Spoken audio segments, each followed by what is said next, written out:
Tiffany Needham joined the folks of Hull Firefly this May for the theme, The Dirt. We are delighted to hear her story, Sunflower Summer, tonight. Please put your hands together for Tiffany Needham.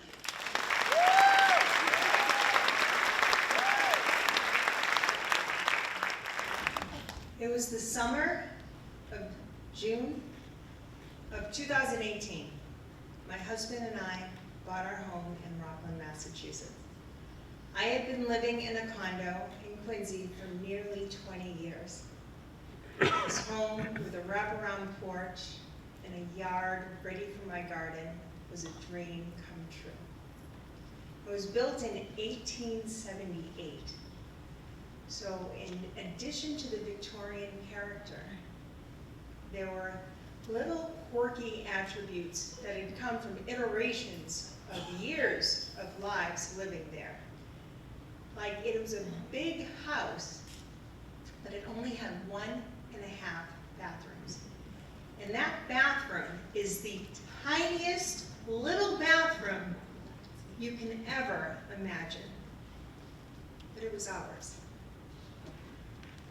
Once we got settled, I called my friend Carrie, who's here tonight.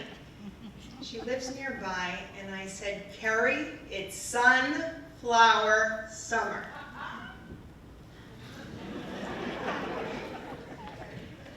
We proceeded to go to Ocean State Job Lot, and I buy a pack of mammoth sunflower seeds, and I read the directions. Soak for 2 days, plant the seedlings in the seedling tray, wait for 2 weeks, and then your seedlings will be ready. Seedlings grew to 2.5 inches. I called Carrie, and one by one we planted the seeds along the fence, along the side of the road. The next morning I wake up and I go out at 6 in the morning to find Sunflower Massacre. And that's how we discovered we have a family of groundhogs living under the shed and a gazillion bunnies and rabbits who all love to eat sunflowers. I immediately call Carrie. I say, Carrie, we will start over, and this time we will barricade. So I go back to Ocean State Job Lot. Another mammoth, a packet of mammoth seeds. Soak for 2 days, plant the seedling tree, and 2 weeks later, I go to Home Depot and I buy a lot of wire fence. Carrie comes over, seedling by seedling. We plant and then we wrap the seedlings twice. Think Alcatraz. They were going nowhere. I wake up the next morning and they look fantastic. The sun is shining. The birds are chirping. We are on our way to sunflower summer. And 2 days later, I'm greeted with Sunflower Massacre #2. And I'm devastated. I give up. So I go to the garden center. And I look for anything with color, geraniums, posies, pansies, and I go up to the register and I share my tale of woe with the owner. Think old Yankee farmer. He looks at me with a knowing look, a glint in his eye, and matter-of-factly says, you want to know how to grow sunflowers? The secret is human urine. He says you plant the seedling, you surround the perimeter with urine 1 time, and the animals will not go near it all season. I race to my car and I call Carrie and I say, Carrie, we still got this. I go back to Ocean State Job Lot, and by now you know the drill.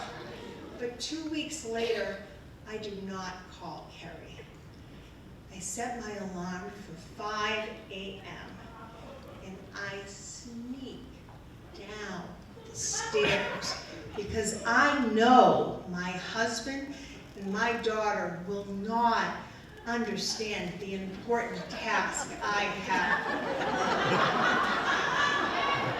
So I go into the kitchen and I grab a red Solo cup and I fill it with cold water and I drink the cup. A few minutes later, I go into the tiny bathroom. I position the cup just right so I can fill it. But next, putting the cup down and finishing up requires a ninja-like dexterity I didn't even know I had because I was not spilling that cup. So I take the cup and I grab my seedlings and I go outside and one by one I plant the seedlings and I carefully surround the perimeter with you-know-what. And Mom, I washed my hands after. And they started to grow. And they grew, and they grew, and they grew, and we had 12-foot sunflowers along the side of the fence, along my garden, and in the front. And since then, I've become known as the home on Payson with sunflowers, and you guys know the secret. Harry, we did it! But when you next see a sunflower, I ask you to please consider the gifts of wisdom that they share with you. Sunflowers stand tall. They stay firmly rooted, and they always lean to the light. Thank you.